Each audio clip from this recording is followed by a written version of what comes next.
Good morning, beautiful people. I'm back once again. It's Tashuanity Essentials, and whether you're new or just stopping through, thank you so much for tuning in.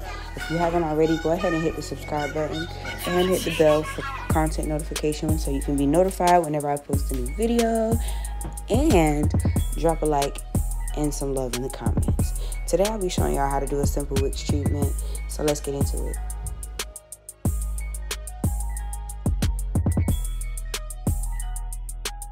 So since I already went ahead and washed my client's hair with the clarifying rose peppermint shampoo, I'll go ahead and section it off so we can get ready to apply the aloe and brush everything up nice and smooth so we can band it with those rubber bands. And you all know rubber bands are only tools and are not used to hold the client's hair permanently because they can cause suffocation, just like thread or any other, harsh tool that you would use to manipulate the hair for a long period of time. Just go ahead and take it off as soon as you're done to avoid all that. Crocheting portion of this video is going to be super quick, so you can tune into some of my other videos for some detail and tutorial instruction.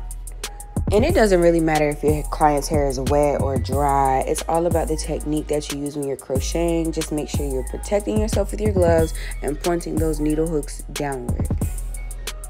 And I just want to say thank you so much to all my supporters, subscribers, and non-subscribers. But you know what? If you haven't subscribed, go ahead and subscribe to my YouTube channel. And follow me on Instagram at Tashuanity3LT.com. Booking is at www.tashuanity3lt.com.